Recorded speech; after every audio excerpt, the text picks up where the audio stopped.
Okay, perfect.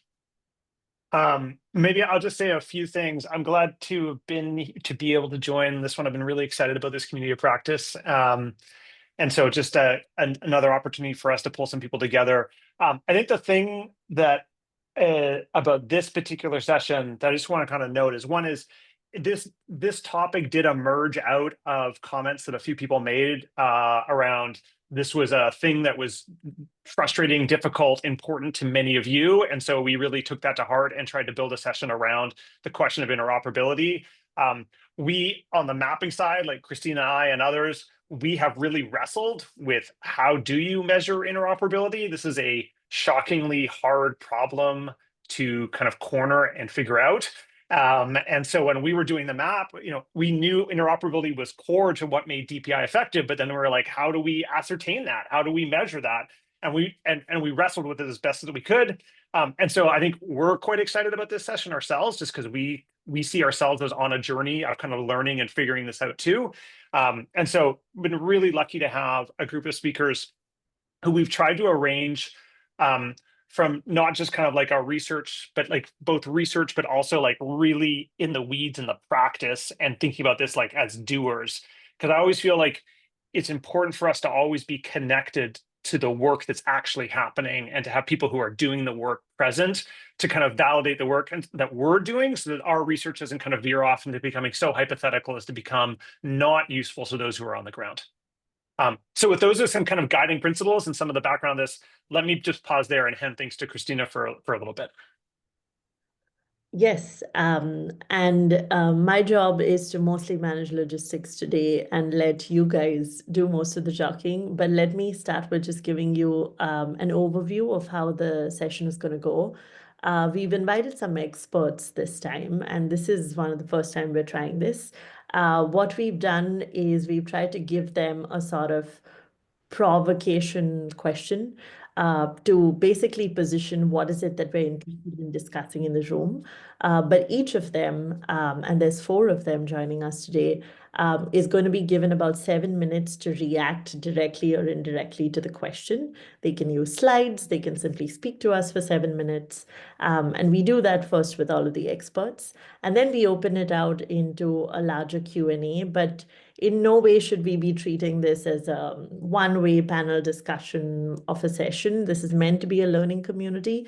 So the hope is that each of you can not only offer more questions and follow-ups to the experts, but also react and respond with your own experiences, expertise, or maybe something you disagree with that an expert or somebody else said in the room.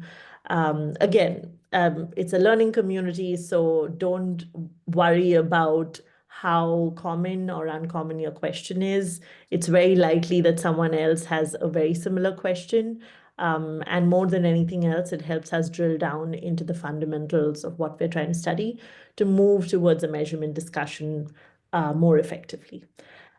With that, I'll pass it over to Mitchell, who's going to offer an overview of a pre-read that we shared and offer a summary of the topic of interoperability.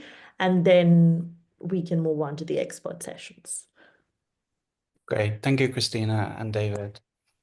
So as Christina said, I'm going to provide a very brief overview on essentially the challenges that we've been finding in attempting to measure DPI interoperability, some of the progress we've made, and then propose a very high-level provocation/prompt question, which each of the speakers will engage in various different ways. So kind of starting with the overview statement.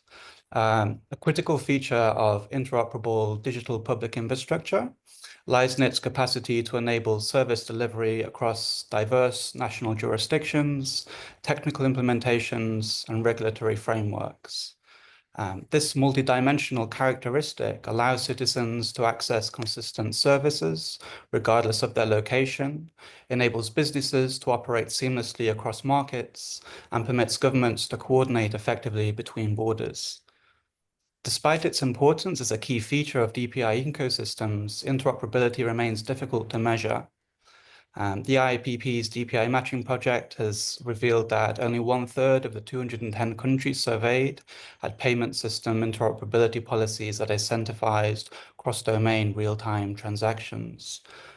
Whilst technical standards create the foundation for systems to communicate, measuring the prevalence and robustness of DPI interoperability requires shared definitions and metrics, as well as coordinated governance approaches around which common standards can be developed. The measurement challenge before us lies in developing metrics that can capture both the technical and institutional dimensions of interoperability. Frameworks that address not just if systems can connect, but whether they can maintain public values and service continuity whilst navigating diverse regulatory landscapes and governance models. So the question, kind of high-level question we pose within that context is how can we meaningfully assess and measure the cross-jurisdictional interoperability of DPI systems and digital infrastructure broadly, I would say, particularly evaluating their ability to maintain service continuity across different regulatory frameworks, technical standards, and governance models. The speakers that we've invited today will address these questions from a number of perspectives, and we hope that the diversity of work that they demonstrate can serve as a productive catalyst for conversations in the second half of the session today, but also kind of going forward into the future around measuring DPI interoperability and, as I say, kind of digital infrastructures and more broadly. And so without further ado, I'll introduce our first speaker, Robin Bergeon. Robin Bergeon serves as Deputy Director for the IPFS Foundation and Senior Governance and Standards Technologist at MetaGov. With over 2 decades of experience working on open human-centric systems, Robin brings profound expertise in digital governance, data sovereignty, and technical standards development. So over to you, Robin, if that's okay. Yes, thank you very much. Hang on, I have a few slides. Let me just very briefly the traditional. Do you see this? We do. Yes, great, wonderful. Thank you very much. So, hi everybody. I just have a few slides. I'm going to go through this very quickly. The goal here is more to give some general background about another interop story with the hope that it can help inform your work and to give enough background that you can then ask questions if there's anything that you feel that you need to tease out of that prior work. So I'm going to focus on stuff that happened in the 2010s, and that is really about how we took the web platform and made it interoperable. And so many of you probably weren't web developers in the 2010s, and so you might not know this, but things used to be pretty bad back then if that was your job.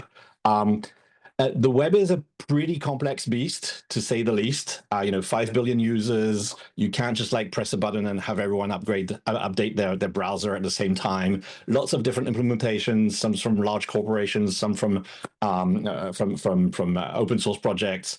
If a web page was published, in 1996, it still has to work today. That's part of the contract. That's part of how things run. And so making that interoperable was challenging. And in the 2010s, we had tests all over the place, every single working group, and there are many of those, dozens of those, producing dozens and dozens of specifications independently from one another, had test suites all over the place. It was really, honestly, it was a joke. Like there's a very complex spec, like SVG, for instance, that runs to 1,000 pages of text would have maybe 200 tests to check it. And what working groups did, since they were mandated to prove interoperability, is they would make a test suite that would like pass with like 2 implementations, and then they would never touch it again.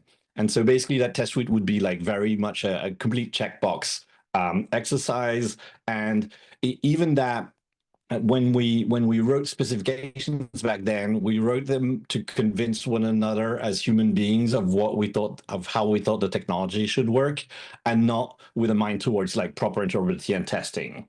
And no one put money into that. Like I know I spent like almost a year on the road begging small companies like, Adobe, Microsoft, people like that to find, maybe $100,000 to pay for interop on the whole web. And I think we got a total of like 50,000 after a year of asking. So it was bad.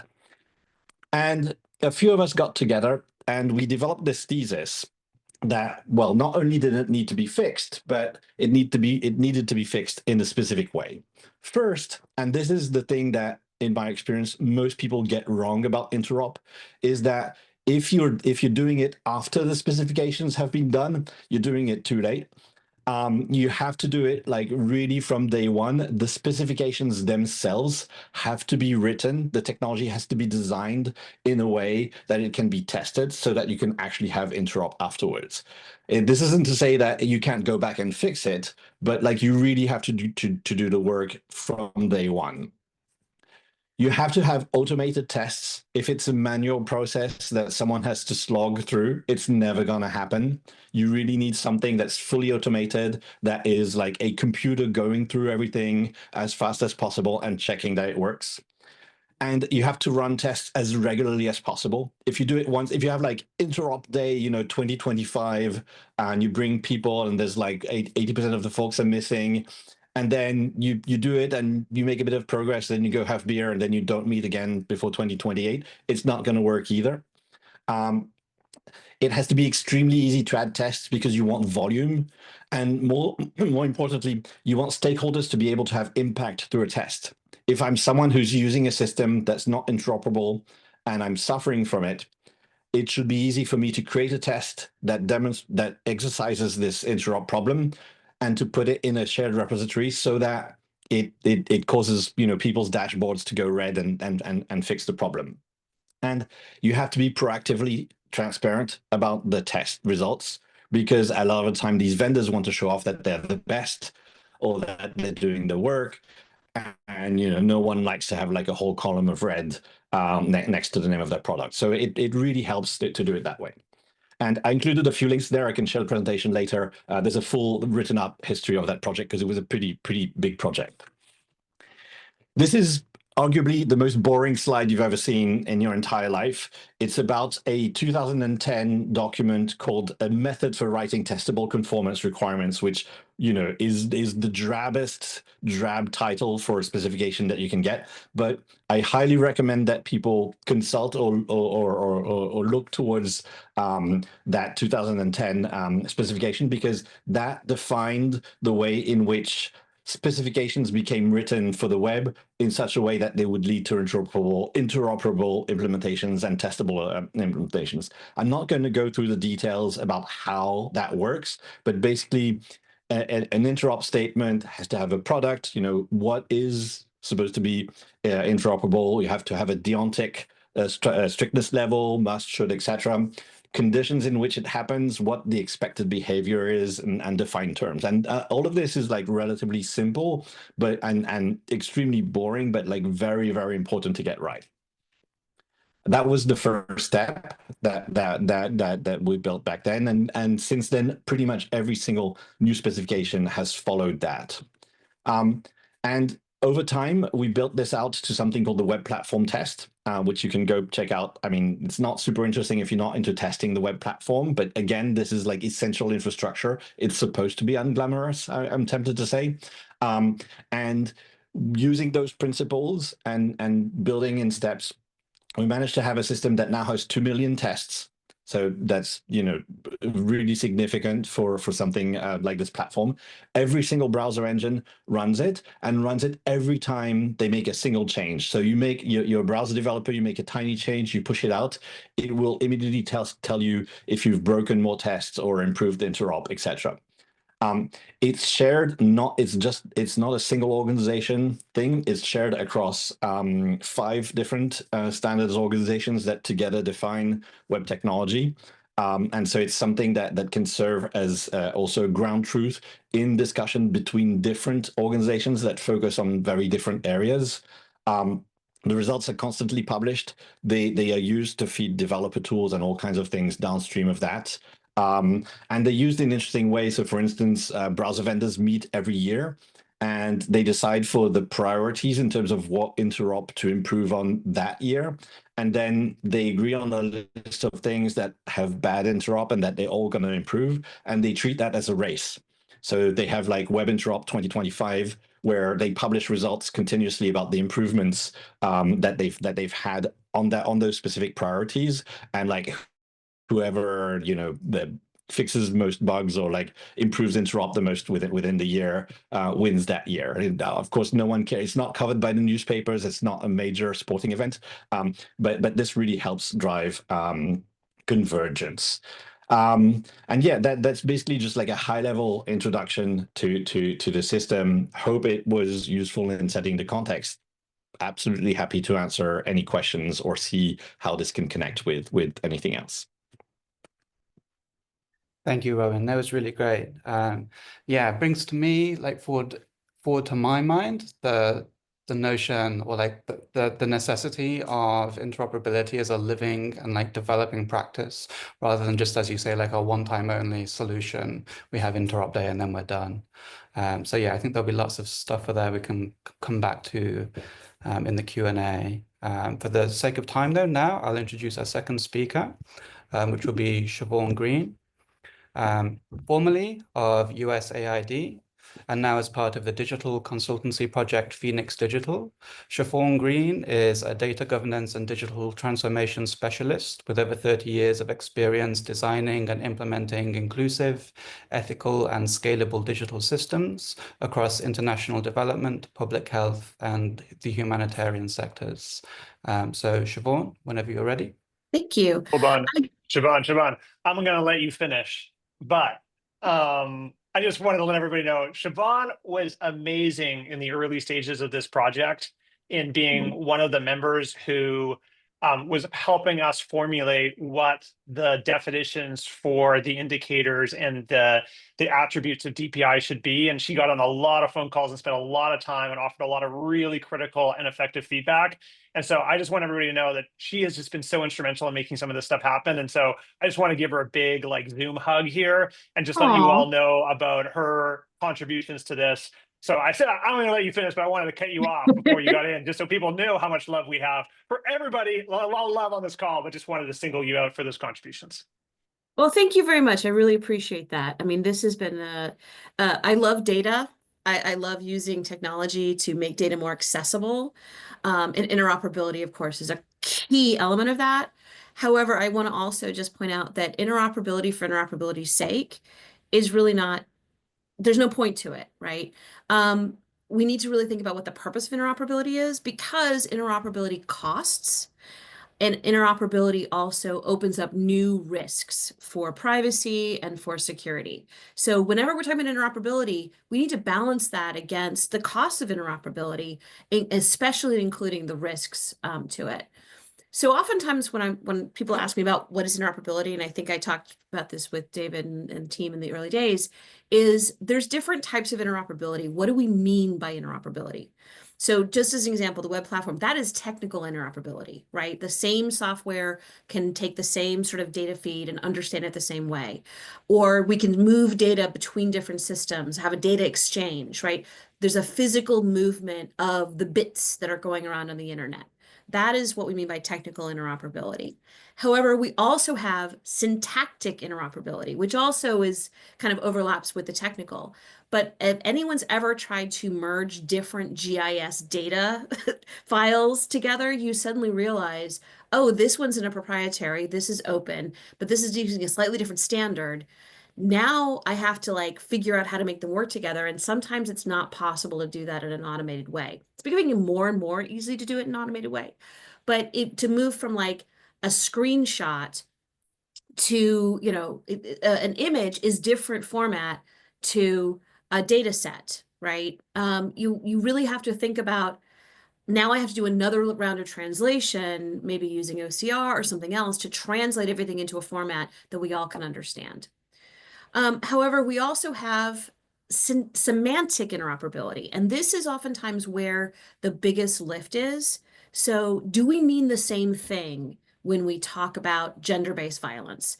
The use case that I always go to is a mapping exercise I did for UNDP, looking at gender-based violence systems, understanding how the data flowed between the police, the Ministry of Gender, the Ministry of Health, local NGOs, local development organizations, and trying to understand how would you compile all that into one big set of analysis data to really be able to understand what's going on in gender-based violence.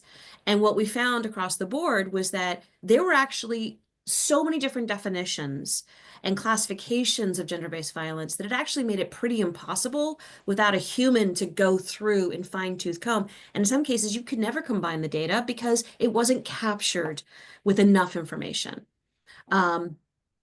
We also need, and this is increasingly important in our modern times, legal interoperability.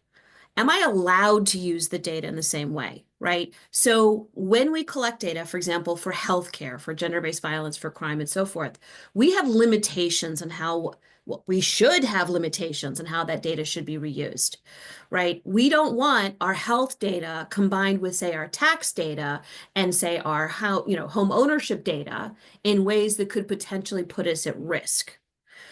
This is why we have data protection legislation. This is why we have, hopefully, oversight and political will to protect that data from being commingled. But it's actually important sometimes to make data not interoperable so that we can have another barrier against misuse of that data. And we also need to make sure that that data, when we're moving it across different systems or used by different systems, is continuing to be used in appropriate ways. Do we have a way to measure that? So when we think about interoperability, we need to think about the purpose of it, right?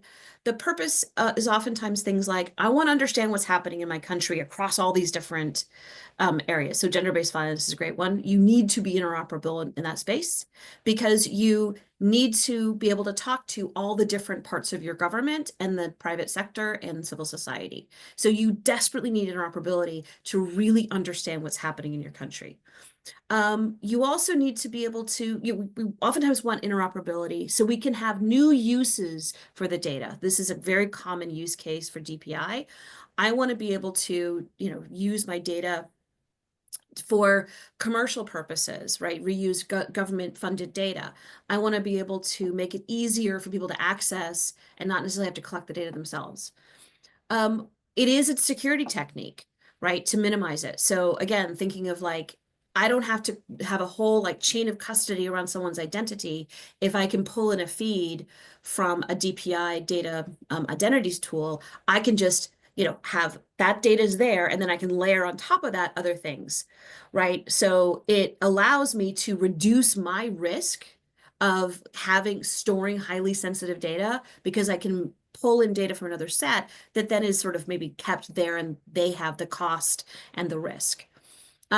We also need to make sure that we're monitoring for performance and especially about data misuse, right? Are people, is this data being used in ways that actually could harm people? Well, you kind of need to know where all the data is and you need to kind of know how it's being used. And that the monitoring and evaluation of the data system requires interoperability. And then one of the final goals is that we want to increase the resilience and sustainability of a service that is relying on these data systems. So it means that if one fails, we have a backup, or we can triangulate and for accuracy and correction, right? So a lot of the purpose of it will then help us understand how to measure it. Okay. That's all I have to say for now. I'm sure there'll be a lot more to talk about later. Thank you. Thank you, Siobhan. I think those definitions will really ground us as we unpack them in the second half of the session. I think they'll be really useful. So for our third speaker, which will be Daniel Abadi. Daniel Abadi is a senior technical advisor for the Center of Digital Public Infrastructure, CDPI, where he applies his extensive expertise in digital government transformation to advance DPI adoption globally. His current work focuses on cross-border integration of digital systems in Latin America, where he champions simplifying documentation processes to reduce transportation costs and enhance regional connectivity. Over to you, Daniel. Thank you. Hi all. Thank you for having me. It's hard to follow Robin and Siobhan. I have more questions in my mind than answers and strong ideas.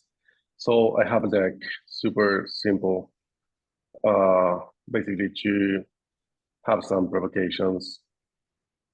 I don't know.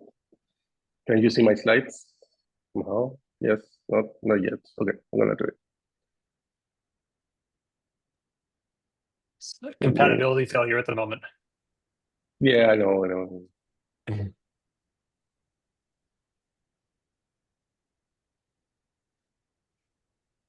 I'm in an iPad. Oh, bold. Yeah, basically my Oh, here we go. We see Yeah, something. yeah, see Me? something. That's awesome. Like, Yeah. Okay. Now you might see everything or not. Okay. So now, yes, I assume yes. If not, I don't care.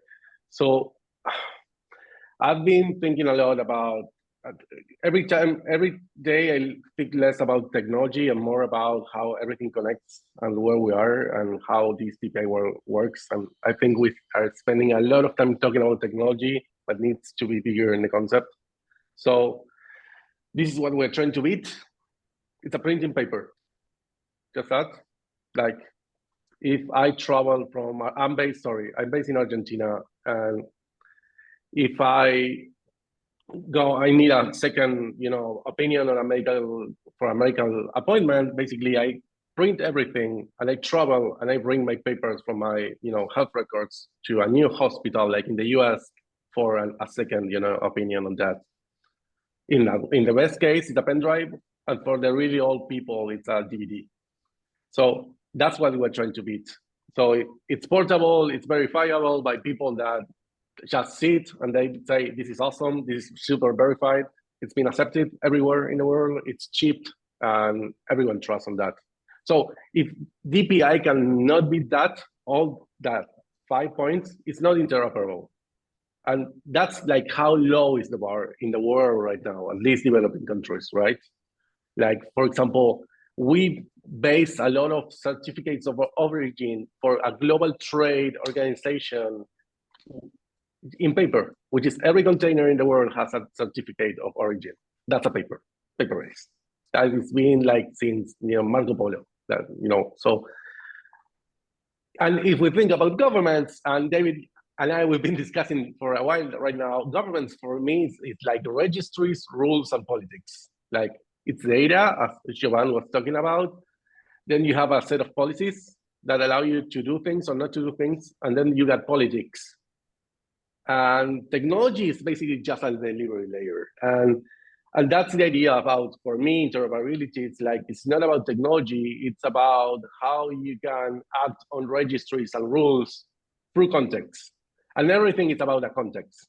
And I'm gonna talk about some examples, right? Because and I love the discussion here on what happens when interoperability works. Like people get to do stuff, you can get your pension, you can transfer people from schools, your medical records can go to another country or to another institution, there's trade, there's access to services. But what happens when it doesn't? We keep talking about technology and we don't see, what's the value on the end user. So I'm gonna talk about case studies, sorry. First of all, in Latin America, the Uruguayan government, Uruguay, Brazil, Argentina, for now 5 years, they've been working on integrate their digital identity in their own website. So now you can single sign on in the Uruguayan website with your Brazilian ID and in the Brazilian ID with your Uruguayan website. But the interesting part about this is the case study, the use case they picked. Basically, there's something called yerba mate, which is mate. Now it's super cool in the world. Basically, it's like a tea. So Uruguay is a great consumer of mate, but that tea leaf, it's not being produced in Uruguay. It's mainly produced in Brazil and Paraguay because of the climate and the temperatures. So to export from the Brazilian territory yerba mate to the Uruguayans, truck drivers need to cross the border, issue a certificate in paper, go back to the Brazilian side, and then cross the border. So what now you can do is basically from Brazil, you can single sign on the Uruguayan website, create your digital certificate, and then cross the border one time. That allows to, first of all, speed the time of transportation of the good, which becomes in a lowering the price of cost of transportation, which is a better input in the economy. So that idea of saving time is a great thing that now we're seeing, and now Brazil and Uruguay have include like 29 additional services, and this is now being scaled with the World Bank co-developed and the IDB into a Latin America digital ID broker, where other organizations can connect their digital identities and recognize the digital signatures to allow single sign-on in the other websites. Okay, so that's one example of interoperability from the public sector. The other one, it's like cross-border payments. I really like this one. So Mercado Libre, they are like Amazon from Latin America. Like they're the biggest company in Latin America, but they also have a payment platform. So basically, they're a technology company. They have 61 million users across several countries in the region. What they did for this summer basically was to integrate PIX, which is the Brazilian DPI, the Argentinian DPI payway, and the Uruguayan. So when myself from Argentina goes to Brazil and I want to pay with my Argentinian bank account, I can use Mercado Pago, because in Brazil I use PIX to pay, and then I can do and the Brazilians can do the same in Argentina and Uruguay.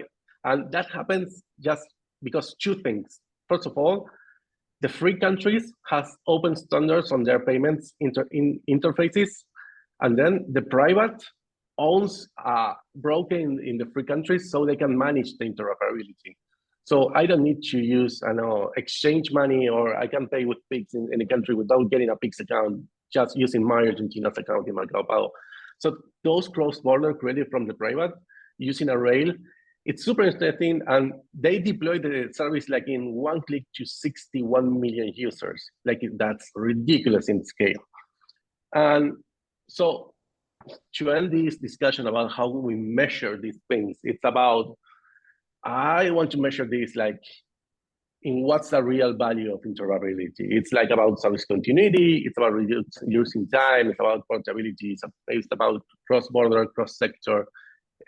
It's like, can we think about domains? Like in the service continuity, can we think about if you save time, we can add some money to that. If we reduce the amount of forms, that's a value. If economy efficiency, access, I don't know. There's a lot of ideas that maybe we can discuss. I have no clue on how to measure it, David, but happy to work.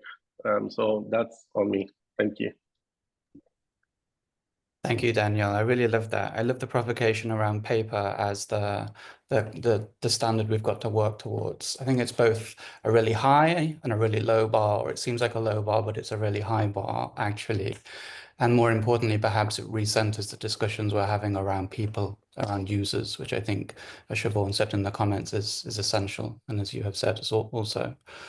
So yeah, our final speaker is Ville Sirviu. Ville is the CEO of the Nordic Institute for Interoperability Solutions, the NIIS, overseeing the development of the X-Road data exchange layer, which has been recognized as a digital public good by the Digital Public Goods Alliance. With a diverse background ranging from startups to listed companies, Sirviu brings a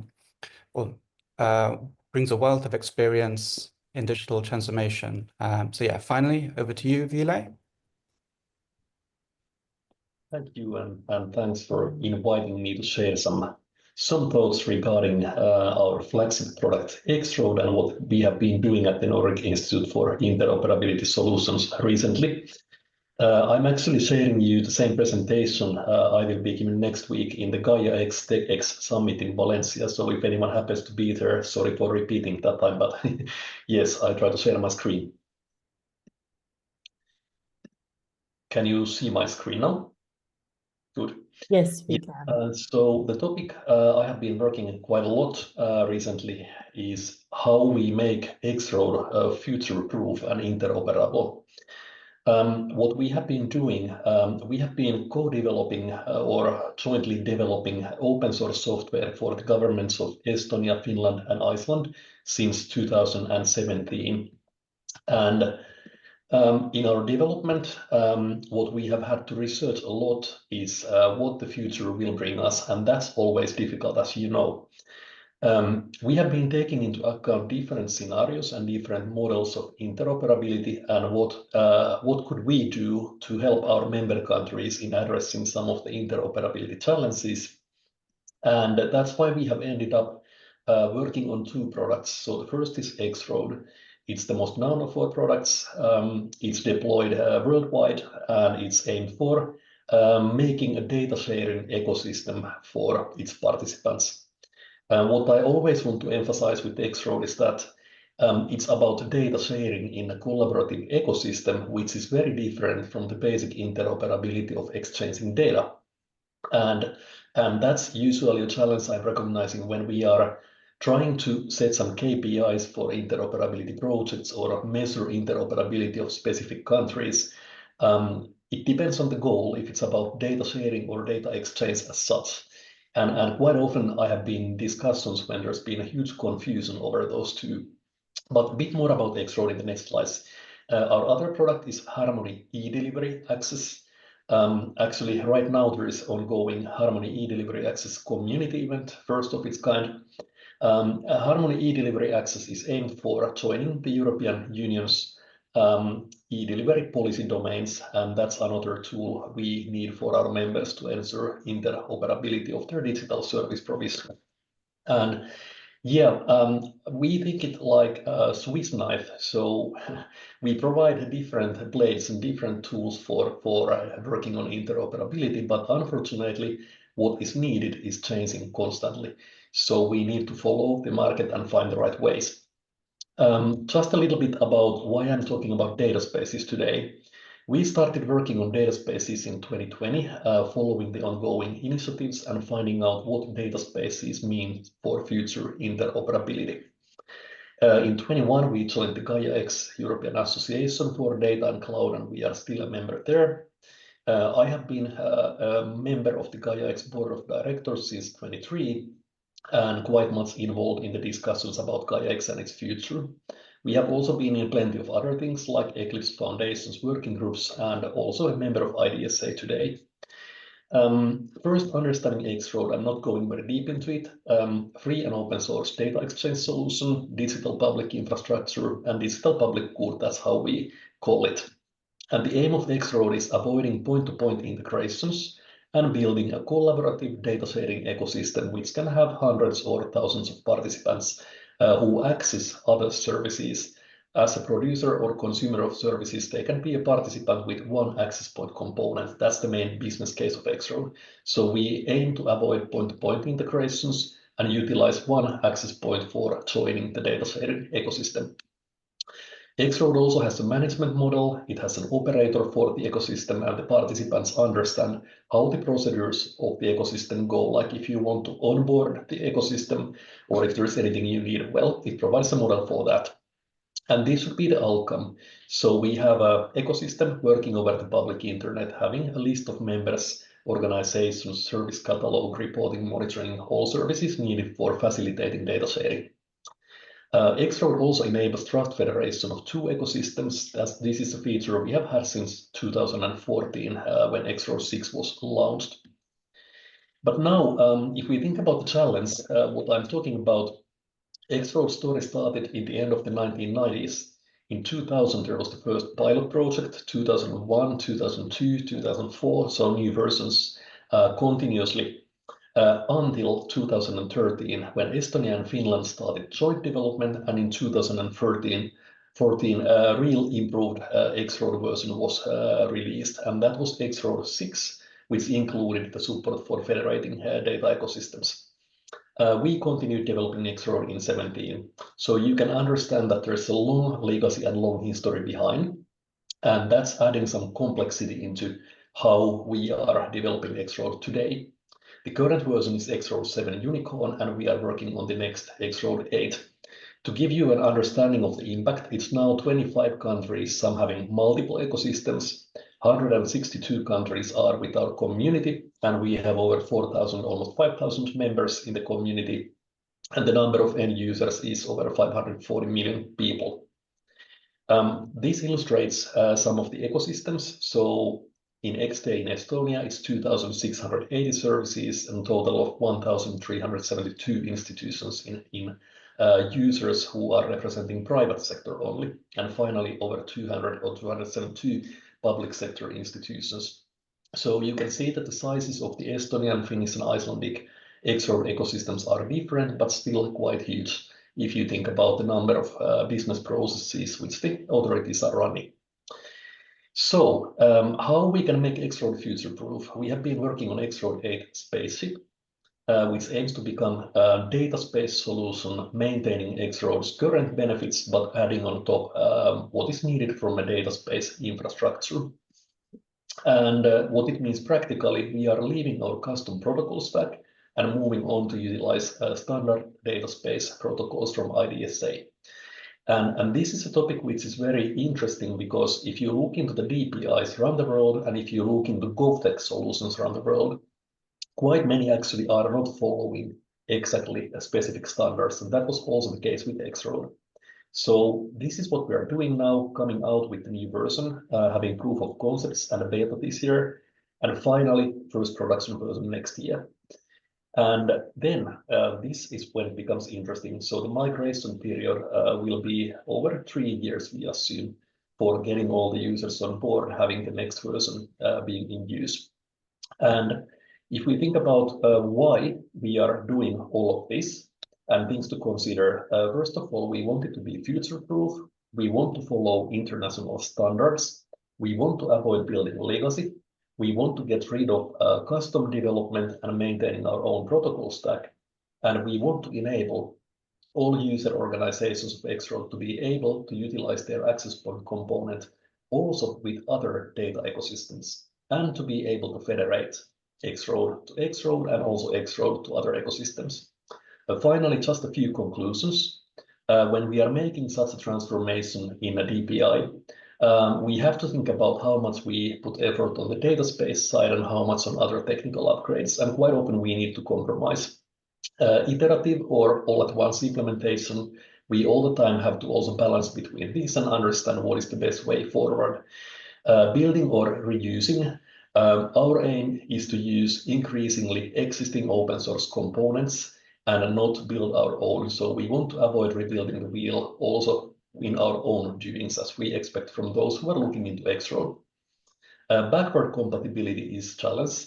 If we could start from a clean table, we would build totally different X-Road now, but we have to remember the numbers of users, which I was showing, and this is adding complexity to what interoperability is. I was really happy about the previous presentations and all the considerations of history, legacy, and the comparison with paper and the role of interoperability. But finally, I must say that I believe in standards today, in bringing some clarity, helping us to build truly technically interoperable solutions. And I think that's the way how at least Europe is moving right now. Governance implications, compliance issues, how all members, organizations with the ecosystem need to become Gaia-X compliant if that's necessary, or if not. And in X-Road, we have wanted to keep X-Road's own trust framework capability, but also to provide an option of utilizing Gaia-X, which is becoming, by the way, global trust framework model, not only European. Process impact, how the changes will impact the current processes, policy updates, what will happen with all of the ecosystem policies. Each piece of our development will somehow impact all of these. Roles which are required in the current X-Road model and which are required in Gaia-X data spaces. This is also a topic we have to study. Federation strategy. Federations are tricky, and I would argue that even the X-Road to X-Road federations today are not very carefully studied. We don't have lots of research in that area, which is actually quite amazing. Yeah, and architectural decisions, trust framework approach, if we want to support multiple ones or only one, and if Gaia-X is the one winning horse that we will lean on. deployment model support, how we are able to support the current users in deploying what happens with X-Road, performance assurance, all the issues that could become because it's getting more complexity especially as we have to maintain X-Road's backwards compatibility. Finally, a few considerations on protocols and several specific topics that we have to look further into. But this is to illustrate what is the complexity of converting or transforming a DPI into a totally new model. But finally, what I want to emphasize is that I believe in standards, and I want the standards to be part of DPIs as much as possible, because we need global interoperability, and doing things of our own or leaning on local standards is not enough today. And also, the trend in Europe seems to be that the European standards, such as Gaia-X, are actually becoming global because the companies in Europe have their global supply chains.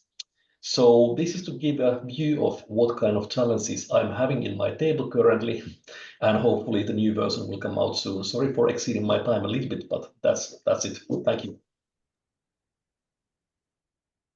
Oh, this is amazing.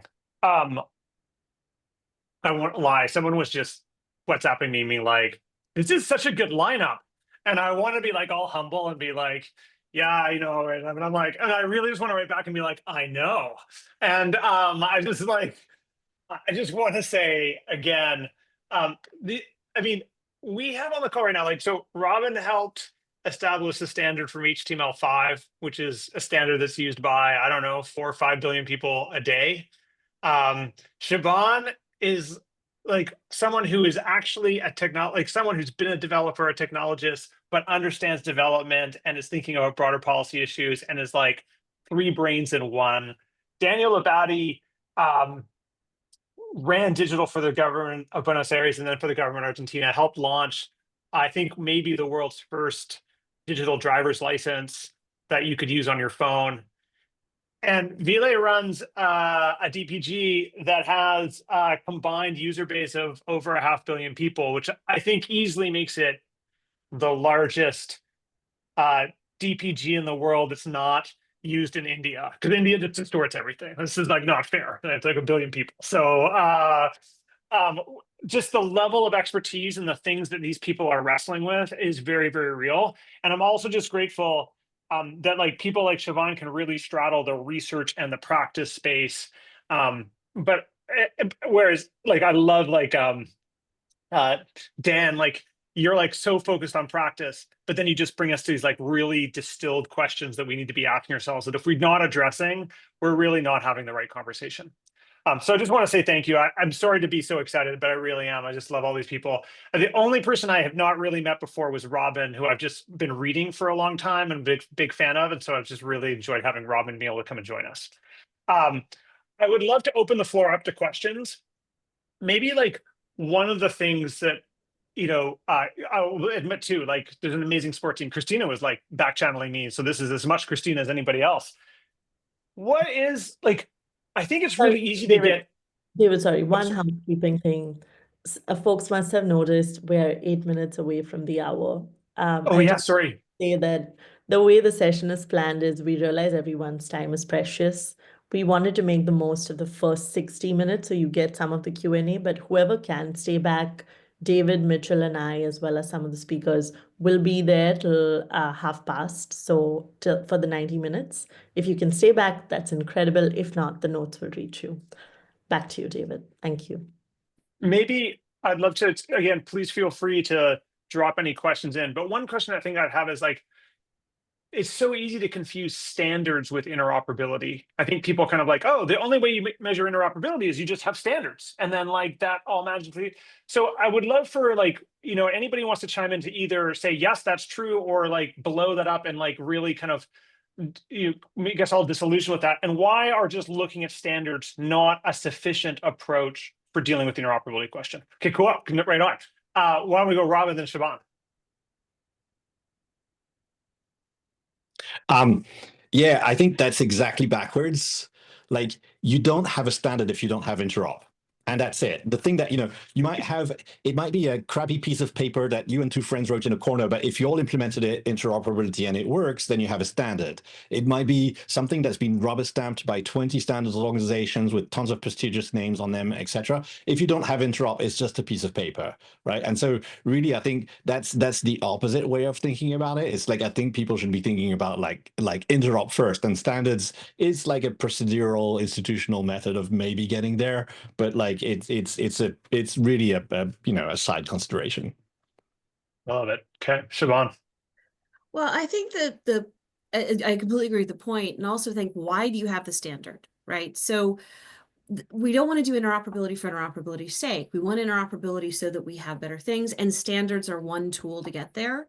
They're a pretty important one, but sometimes we don't need things to be following a standard. Sometimes we don't. There's political considerations, there's service considerations, right? And one of the things that I love about a lot of the DPI approach is it allows a highly federated approach towards data generation and management. You only then need like a subset of your data to be interoperable, right? Maybe that subset needs to follow a standard, but not necessarily the whole damn thing.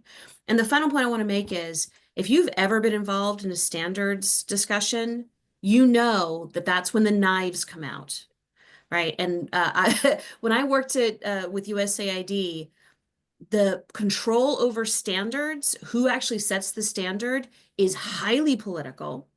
There's a lot of money behind it, and people will absolutely throw down over it. So sometimes the crap to satisfaction ratio about a standard is not worth it, or the juice is not worth the squeeze. So there's always that consideration in this space as well. Thank you. Dan. Yeah, super fast, just to be on top of Robin and Siobhan. Again, politics, standards, it's basically, sometimes there's a fight between people trying to be right than instead of building value on top of things, and that's harmful. And the others, like DPI's approach is an approach to do things like to be minimalist and don't reinvent the wheel. Also, it's interoperability. Anyone that's building any technology today, like in the 90s, without being interoperable, it's going to fail. Because we work, if you design everything right now, not being like thinking how I can interoperate with everyone from like, it's like what Robin said, it's a piece of paper. Vila, do you want to add something?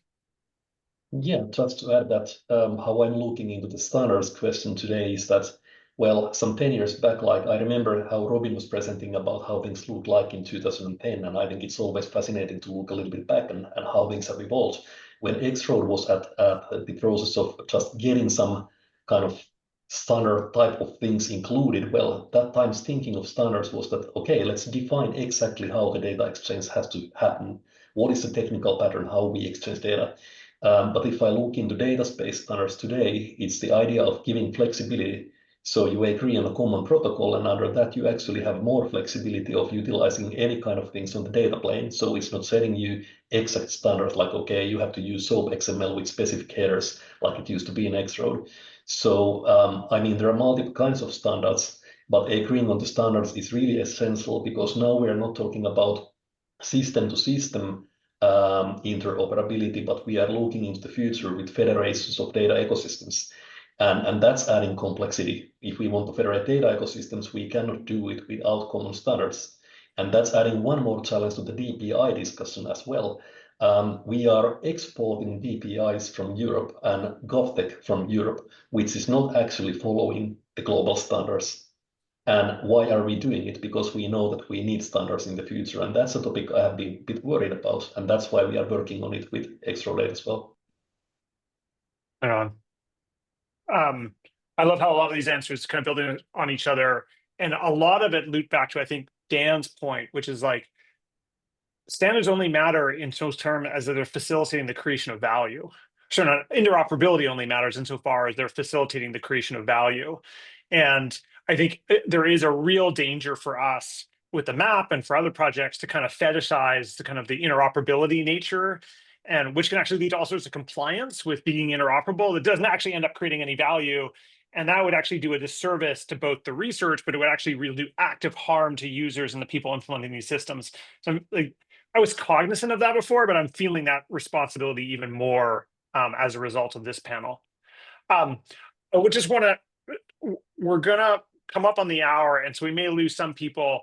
We're gonna, Nidhi, I want to go to your question next, but just before we do that, because we might lose some people, I just wanted to say a thank you again to our panelists for joining us. It was like, these were so great. I'm so glad we recorded this because I know there are others who are going to want to see this. And it's, again, so valuable to have this kind of mix of kind of research and practice. And like Robin, your point was like, for me, I was like, oh, the tests are the research. Like, you know, like they're indistinguishable from one another. And that's like tough for academics to hear, but I think actually so important for us to be listening for and realizing that's the kind of bar we have to be meeting.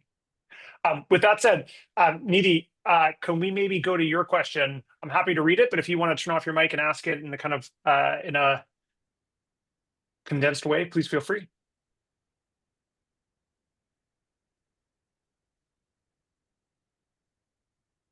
I'm going to go ask it for her, which is, and Siobhan, you've kind of answered this a little bit, but like, what is this distinction between kind of, and others want to, like, between semantic and legal interoperability? Like, I actually do like this notion of there are different types of interoperability.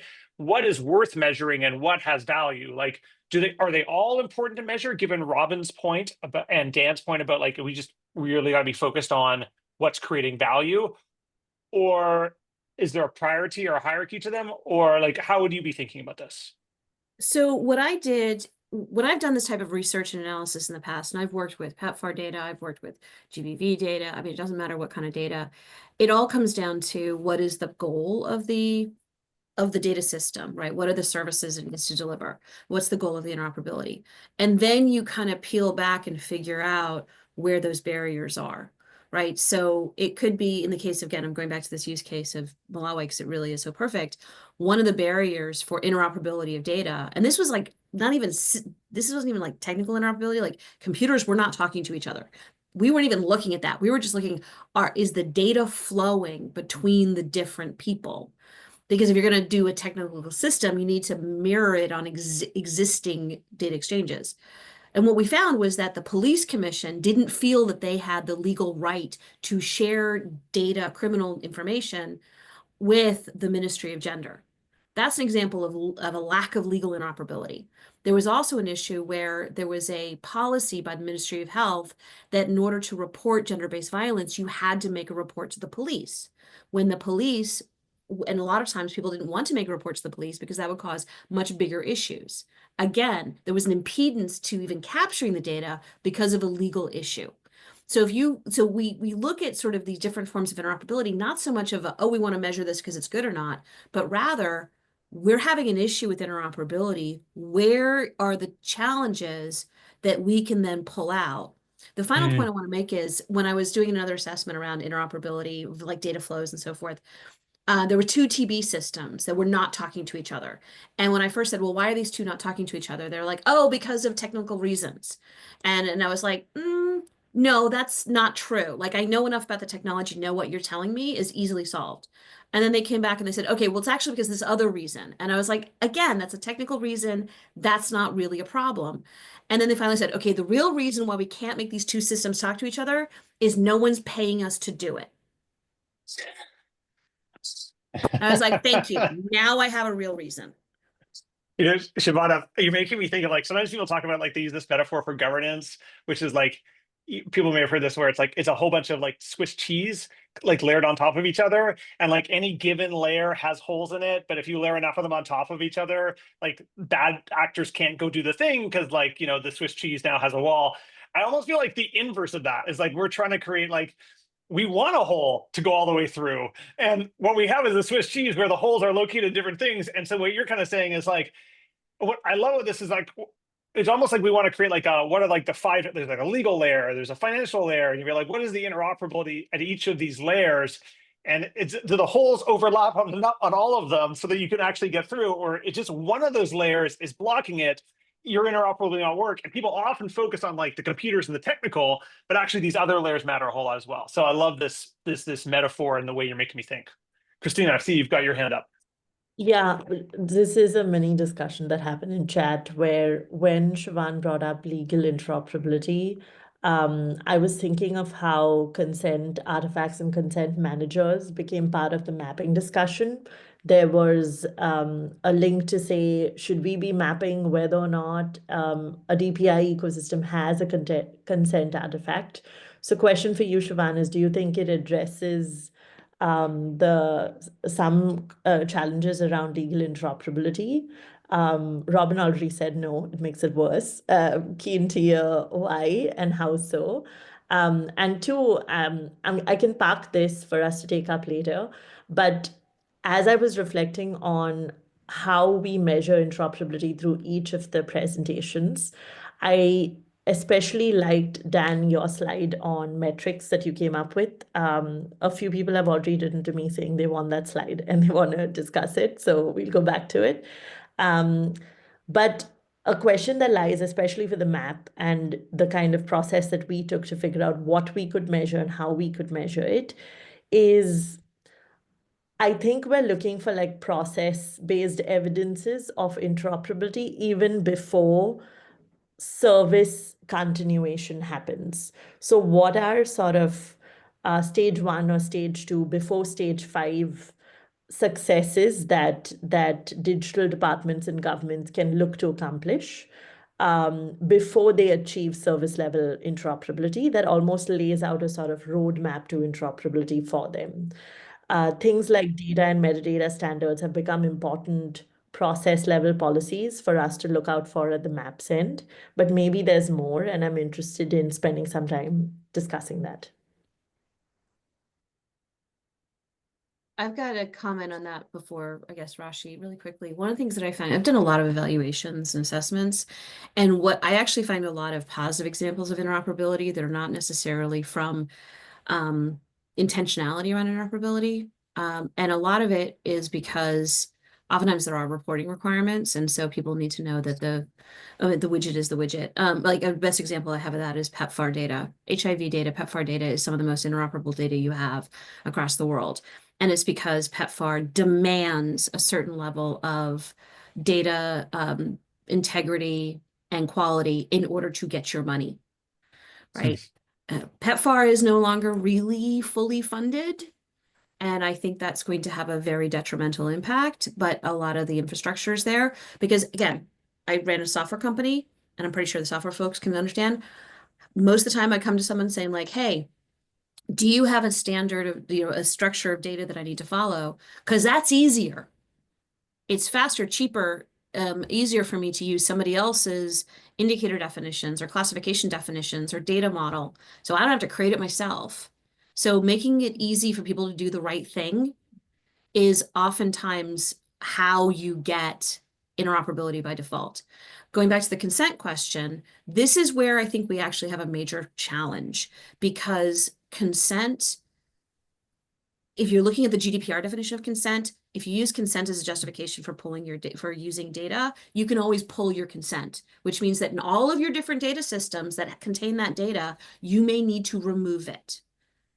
Do you have a way to communicate that? Do you have to be aware that someone's done that? These are the kinds of like infrastructure, these have very strong requirements impacts. The legal and the ethical issues have huge technological impacts in terms of how easy or hard it is for somebody to actually fulfill all these different requirements. So I think it's, I don't actually know where I was going with that. I need more coffee, clearly. So those are some thoughts. Right on. Robin, did you want to chime in on that as well? Yeah, I mean, very briefly, I think just like two short comments. One on the more general discussion around like the relationship between like preparing the environment before you even do interop, thinking ahead of that. I think that's very true. I think one of the things that one of the ways in which I like to approach technical systems is to think of them as institutional systems, to like really forget the technology and really think of them as institutions. And I think the way we've been treating tests in the internet standards world is sort of a mix between feasibility and enforcement. And so that's why we require that in order for a standard to be approved, the tests have to run against production implementations. They have to be real. And the purpose of that is to test that the thing is actually feasible. Sometimes we specify things and they don't work in the real world, or they could work, but no one's interested in building them, right? Therefore, it's useless. And so that's the feasibility part. And then the enforcement part is running the tests all the damn time. And with the sanction that you get red flags when they fail. And so like thinking of them in these terms can, I think, also help translate that experience to like non-automated testing contexts. The other thing I was sorry, David. The other thing I was thinking about is in terms of consent and legal interop. I mean, Siobhan like captured a lot of it as well, but I think part of the problem with consent managers specifically is they're very inventive. And they're very inventive, notably in terms of legal bases that you might want to use to process data with. So indeed, consent is a terrible basis to share data in the first place, because like you're not even allowed to share it. Someone else won't be allowed to use it. But if you look at how consent managers actually work in deployed situations, like under GDPR jurisdictions, you will see things where people are asked to consent to legitimate interest. And you can encode that. You can encode that technically. You're going to take the TCF and have like a consent token that says, yes, this person has consented to your legitimate interest in processing that data. But that is legally vacuous. And so you can have interoperability of legally vacuous terms. It's interoperable. It's also meaningless. So that's what I meant when I said they make it worse, is that they've created this entire ecosystem of like, legal fictions. And like you can have interoperable fictions, but I'm not sure it really helps you. I love it. But I don't know. I can't figure out if I loved the insightful comment or Siobhan's reaction more. It's somewhere between those two is like the thing that I'm like kind of wrestling with. But it's absolutely if you amazing. felt the pain, if you felt that. Rashi, if you're still around, let me know. Ping me in the channel. I don't want to lose your question, but I think one thing I do want to steer people towards is it's been great to have kind of a conversation about kind of the interoperability side. I think what would be interesting is to spend a little time on the measurement side. And so like, what are the models we should be turning to as people who are interested in measuring DPI? Like what should we do? Or are we off the hook? Do we just say, oh, Robin, like we just get to tell everybody that they have to go build tests into everything they do and just show us the results of the test, and then that's the result? Or do we need to be building tests? Do we have to specify that? Like, I'm just kind of curious, where do we go with this as a community?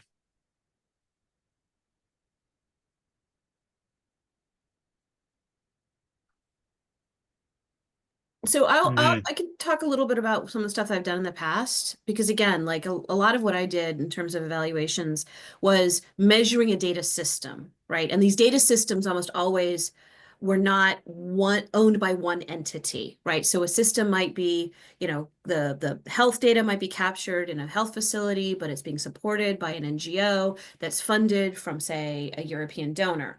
And then that data also commingles with data from other health facilities that are funded by other NGOs that are funded by different donors, right? So then that data flows into maybe a central database that's managed by a third entity that's managed by a different part of the ministry and funded by a different donor, right? And then you kind of go through the process and it sort of moves around, right? So one of the questions around interoperability is, what do you get at the output? Like, how quality is what you have to actually use? You put all this money into this data system for a purpose, to better manage data, to create, so here's the thing too with data systems, especially health data. Oftentimes the purpose is performance management or to get analytical numbers, and particularly in PEPFAR, right? It's not really about case management. So case management in terms of like, I'm a patient, I have HIV, I go with different health facilities. Is my data moving with me to the different health facilities? If I cross a border, does my doctor have access to my data in order to track my progress and so forth? Versus Am I one of a number of, 500,000 people who've been given this treatment and then can look holistically? Those are two different use cases, and those require two different types of interoperability and two different types of management and security, right? So a lot of what we start off with is, what is the purpose of the interoperability? Then we can measure the quality of the output against that purpose. And then we dig in to say, okay, you know what? My health records are not complete. Why are they not complete? Oh, because these two versions of my chart won't talk to each other. Okay, well, that's a technical interoperability, or maybe it's something else, right? But you first need to ground it in what the purpose is, and then hopefully your data system actually has its own metrics of success. So my first question might be, do you even measure your own performance of your data system? How well are you performing against your own metrics? And the interoperability issues will come out of that. Yeah, maybe just a quick insertion. I love this insight because one thing is there's a lot of interoperability that's driven by administrative needs. Like we want to make the system more efficient. We want to like analyze data or things like that, and not driven by what the end user actually, like what actually makes their lives a whole lot easier, which is like, I want to carry my driver's license across borders and have it work in multiple places. That's not really important from interoperability. So really picking these use cases matters a lot. Vila, go for it.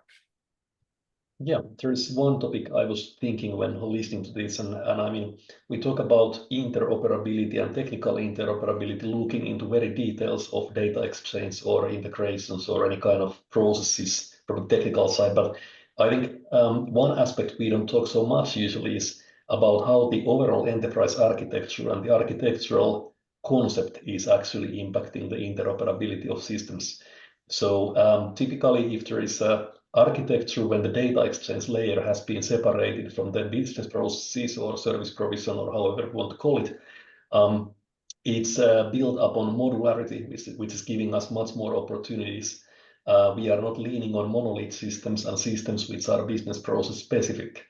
But unfortunately, that's not always the case, and several countries are building on DPIs which are either domain-specific, business process-specific, or monoliths which are just growing and getting new features and new business processes hard-coded in.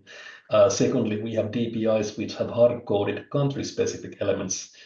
We have also had such cases with X-Road having some extensions which have been provided like really deployable extensions, but actually we have found that there are country-specific elements which should be removed first. So I think it's a wider question than just the technical interoperability. It's about the overall government architecture. And just to illustrate what it means for us, I mean, we have 25 plus countries with X-Road, but when I was talking with a colleague from India, who told that, yeah, we couldn't actually deploy it in our region similarly because we have so many times lack of electricity, so we cannot lean on systems which are based on the idea of real-time data flow. We are building it upon the idea of using wallets, having solutions which are built for offline use as well. So the whole approach from the citizen point of view, the citizen digital service point of view, is totally different to a European government building on the modular idea and always having the real-time data exchange layer in the middle. This is how I've been looking into it. Thank you. Dan? Yeah. The first question will be, why do we need to measure DPI interoperability? What's the value in that? And my thought is basically I'm also trying to look back of what we learned from our experience from the past of different movements. And do you remember when we were trying to measure the value of open data? And somehow we failed. So how can, because we end up in just a kind of transparency and we miss the economic development part. So what can we learn from that era, like 20, 15 years ago, saying, okay, here, because when interoperability works, nobody cares because it's happening right now in this video call and it's like magic and that's how it works. So if you don't see it, you don't perceive that idea of value and economic growth. So how you can take something that like, everything it's based in HTML5 like Robin developed, but it's like a commodity, right? And commodities seems like magic. It happens. So that's maybe the task for this group on how we can imagine dimensions and things that you can add value. And going back to Shivan's point and Robin's point, it's like governments today, they don't have an idea of what the costs of services without interoperability. They cannot give a number of these costs as X amount of money to provide this service, or this is the value we did by changing A, B, or D. So yeah, I don't know. I think I have more questions than answers. Sorry. I would say that, like, when you're sitting with your academic hat on, when people leave with more questions than answers, that's when you declare victory. From a practitioner perspective, I understand that's like the opposite of what you want, but like, in the ivory tower, that's how we like measure success. Again, conflicting standards and approaches and how we look at these things. I was just thinking, just to be really like clear, like Christina, like add more color to this, but like, in the map, like one of the things we did in the map was we were like, okay, DPI is only infrastructure if more than one entity is using it. So we wanted to be like, if you build a digital ID system, for example, and only one ministry builds it and they're the only one using it, that's not really infrastructure. You have to have multiple implementations. And so we have this one metric where we're like, which I think is too low, and I think we'd like to change, where it's like, there have got to be at least 2 use cases built on top of the system for it to qualify as infrastructure. And that is arguably too low of a number, but we were like, governments are big and slow, and so 2 feels like maybe impressive in this. And I guess I'm like, maybe to throw it out there to this group, like, is that just a terrible thing for us to measure? Like, is that like what is good and what's bad about that? And like, take that indicator, how would we like adjust that? Like, the simplest thing I would do in the next version would be like, okay, there's got to be 5 implementations or 10 implementations on top of it. And because that's better example of infrastructure. But maybe like, is this whole metric, just get really practical, is this whole indicator just flawed? Or how would we, and if so, how would we rescue it? Or if not, how is it not, and how we build on it? Siobhan.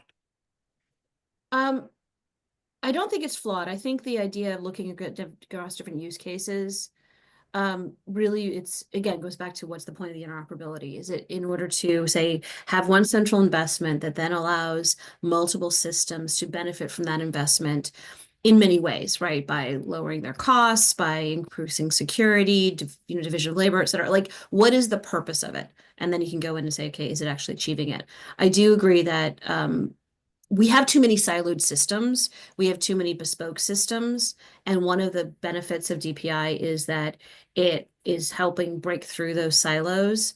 The thing we need to understand, though, is that a lot of the political headwinds and I think that the role of the measurement is a way for governments and ministries to argue for more interoperable systems and move away from bespoke siloed systems that don't interoperate, right?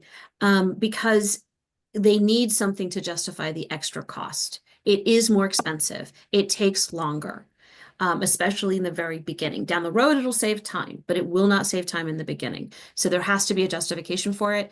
I do think I put in some things in here about comparing. Interoperability is happening already. It's just doing it manually, right? You've got people using spreadsheets or like uploading and downloading or emailing people stuff.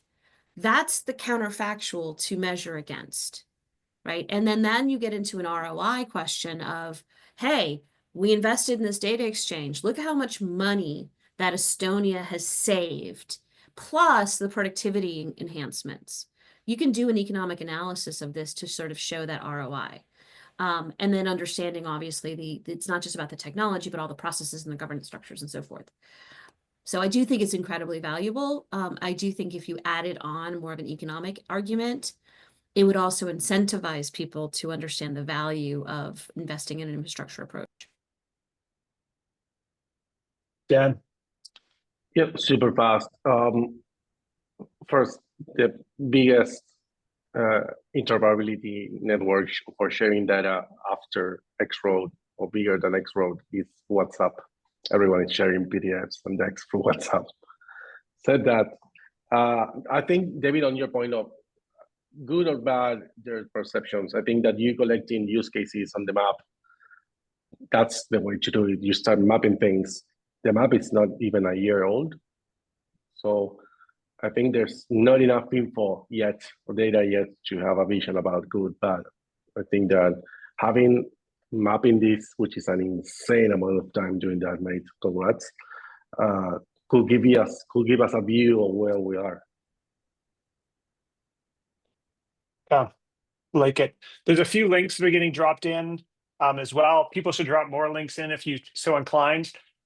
Maybe just actually one thing I was sharing with Christina and Beatrice earlier today. Just as a side note, there's a podcast called Acquired that I quite like. It's like two guys who basically do these histories of companies. And the one they did most recently last week was on Epic, which is one of the large healthcare record companies, like healthcare record management companies. And it's a great example into like all of the questions that we're talking about today about like how do you create interoperability between hospitals, between insurance providers, between patients, and basically like the political economy of that sector and why it leads to outcomes where interoperability has been so elusive. And so it's a great listen. I think it's much friendlier to Epic than I might have been, but it did make me think more. It made me think more about Epic in positive ways than I thought I was ever conceivably possible of doing. So you might find it interesting, but it's a great example, and I think it surfaces so many of the challenges we have, which is it's not just about getting a rule or standards right. It is a political economy question as much as anything else, and getting these incentives aligned. So with that, I'm just like, I maybe want to steer us towards beginning to kind of wind up. I'd love to, if anybody has any closing thoughts from our panel or any kind of like closing thoughts in general, please free to drop in the comments or press your hands up. I have found this unbelievably helpful and just stimulating, and I'm just very, very grateful to everyone, Siobhan, Robin, Ville, Dan, for carving out time to come and do this. You are all incredibly busy. I also just really want a big shout out, particularly to Mitchell, who helps organize and do a lot of the work behind the scenes to make this all possible. And so hugely grateful. And then of course to Christina, who is actually kind of running both the MAP project in general, but also our research team increasingly here at IIPP. If you, maybe the kind of two things, I'll hand back to Christina to see if there's any closing comments, but I know this topic kind of came out of feedback from you in the room. And so it's just an indicator to me that like, there's good ideas in the room. We'd love to do more of this. So if you have more topics that you think would be helpful for us to tackle, we'd love to hear from them. And of course, our speakers, you're always welcome to come back and sit on these. We do them like once a month, anytime you'd like. We'd love to have you both as a guest, but as a speaker. Christina, Mitchell, anything else we should say before we sign off? No, I think this session has pleasantly surprised us with just how much it's managed to discuss in the scope of 90 minutes, less than 90 minutes. So there's a lot of fodder that we're just sitting with, and we're going to ruminate and come back at with more questions. It's also very useful that there's more questions and answers, because it lets us keep our jobs and keep researching these topics in a way.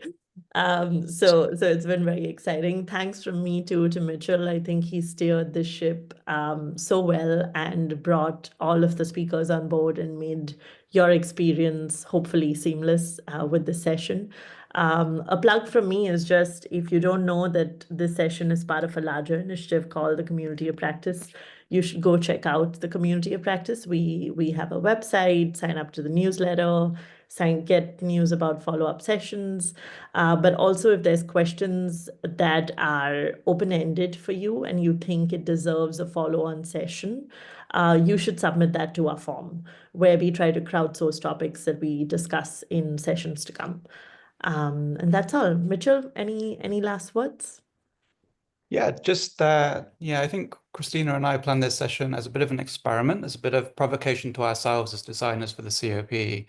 And yeah, we were a bit trepidatious as to how it would go, because we'd kind of taken the rails off for this session, I suppose, knowing that we wouldn't have as much kind of influence on how the session would play out.